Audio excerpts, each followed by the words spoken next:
one band and one almighty success story, one of the most remarkable in pop history. That's just the start. One Direction is now writing a surprising new chapter. Here's PJ Madden. One Direction's the 19 one. No, they're not. Oh no, does it?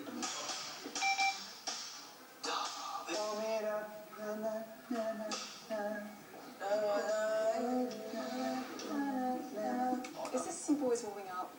Nah. No? No, that's my milkshake brings on my still out.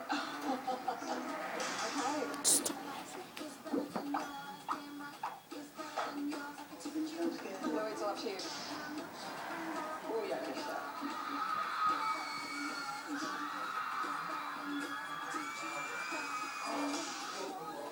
We've come to London to interview the hottest band in the world.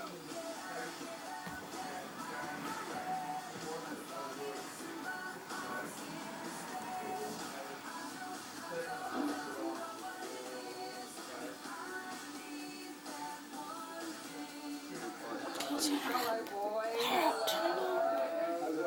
Hello, pleased to meet you. Leah. Hello, how are you? PJ, can I say? Yeah, how are you? Hi, how are you? No, good to How are meet you? you. Harry, how are you going? Oh, wow, got a kiss from Harry. They seem like everyday young men. Polite, courteous. But this Fab Five are making girls scream and faint all over the world.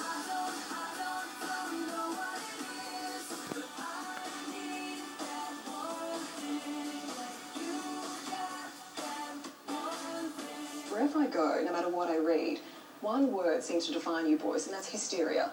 Yeah. Yeah. It's crazy, you know, we didn't really know what it was going to be like, you know, full stop. My nieces, who are huge fans, they gave me 3 tips. They said, Auntie PJ, under no circumstances, you're not to flirt, you're not to wink at the boys, and you're certainly not to touch them. Otherwise, She's telling you the wrong advice. Absolutely terrible. a couple of weeks before you boys arrived, I tried to do some shopping in the city, and there was a store selling One Direction merchandise. Oh yeah. There were girls literally crying over One Direction mugs and erasers and pens and posters. Who doesn't need an eraser? Or a mug. Everyone makes mistakes. But should fans be crying over it? I don't even know what it is that ever makes them cry. I think it's an interesting, like, psychology. Yeah, me too, yeah. Kind of. What's that exactly? Well, just like, it's just funny that people would That's the cry. reaction to it. Yeah. Oh, something that makes you happy. You can understand it, but I'd love to know, like, the science behind it, actually. Exactly. Me too, let's go in depth. Have you ever been like that towards anyone? My mother. When I've never cried over. I think if I was younger, when I was like 8 or 9, if I ever met the actor who was like the Red Power Ranger, I think I'd be quite. It would have been really exciting. Yeah, but I don't know if I'd cry.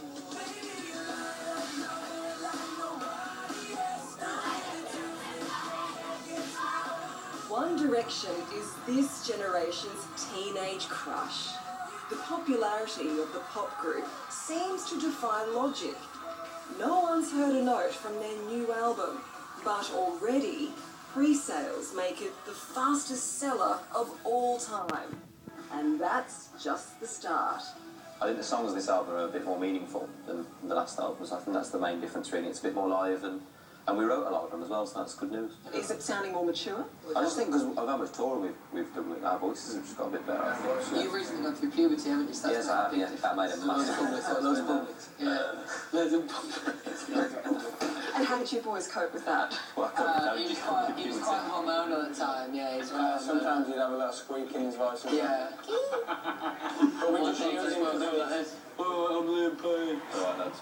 I don't know, like we wanted the kind of the music to kind of grow with us as we're growing up. But there's nothing really drastic because it's only been a year since we made the last one. In Australia, your tour sold out within 5 minutes. That's insane. We love That's for next Australia. year. We love Australia. Yeah, Tell us- absolutely. I miss Australia. So do I. Well, everyone's so friendly, happy, loving life. It's buzzing. It is Basically, yeah.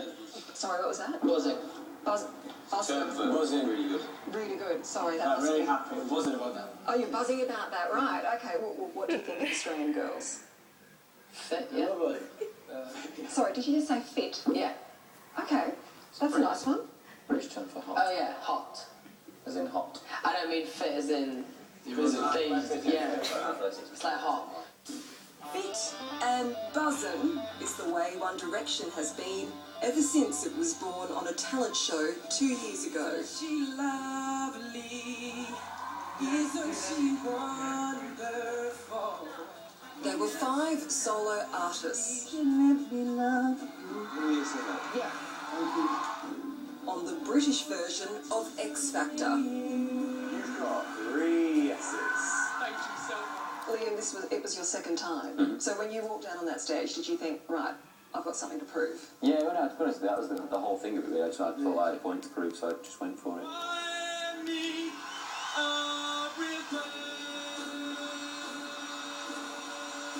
We got to the boot camp stage, and we got to the final category of the boys, and found out who was going to make it through to the judges' houses stage.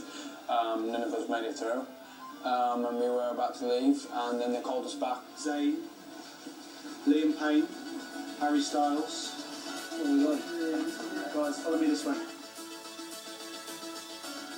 Thank you so much for coming back. We just feel that you're too talented to let go of. We've decided to put you through. When you were told that, and you were looking around at the boys you'd be matched with, what did you think? The first conversation we had was, we stood like in a circle, and now went, let's all dress like Louis, because I like his shoes. And that was like the biggest issue that we thought we had, like deciding on what clothes we were going to wear. Right, you 5 now, go towards the front of that camera. They didn't win X Factor, but it didn't matter.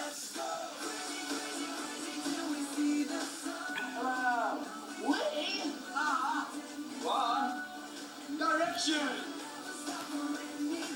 We see you boys now, you're all getting along, you're all like the best of friends.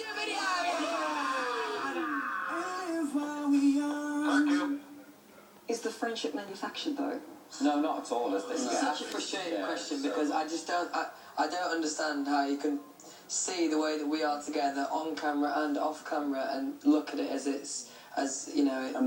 being contrived, because it's so evident that we do get on so well, and I just don't think we're good enough actors to pull off, that kind of friendship.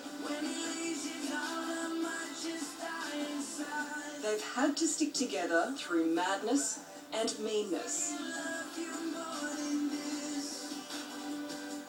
Zayn, a Muslim, was targeted on social media this year after he tweeted a message at the end of Ramadan. A US blogger called him a pimp for Islam.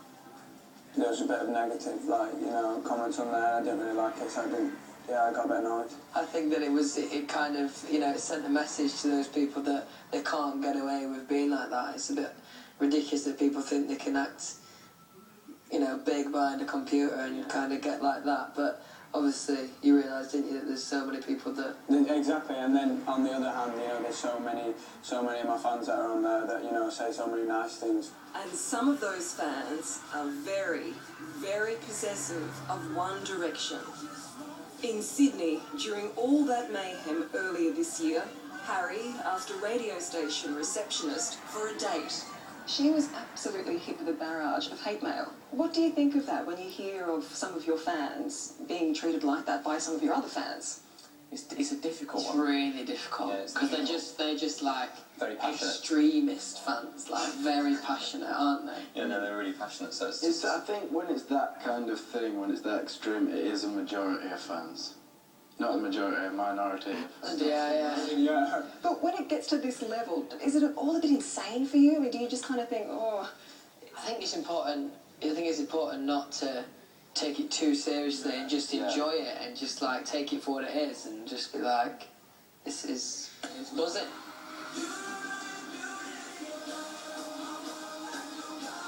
None of us come from, families that, have a lot of money originally, so it's just nice, and I think we appreciate it so much more.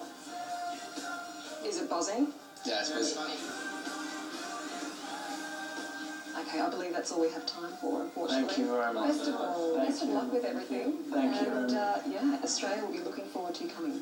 We've got Mexico.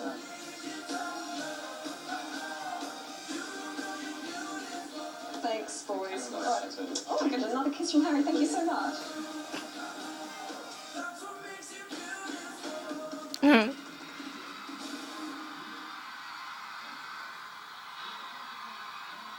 Go PJ. One Direction's new album, Take Me Home, is released on November 9. It's available for pre-sale now. On to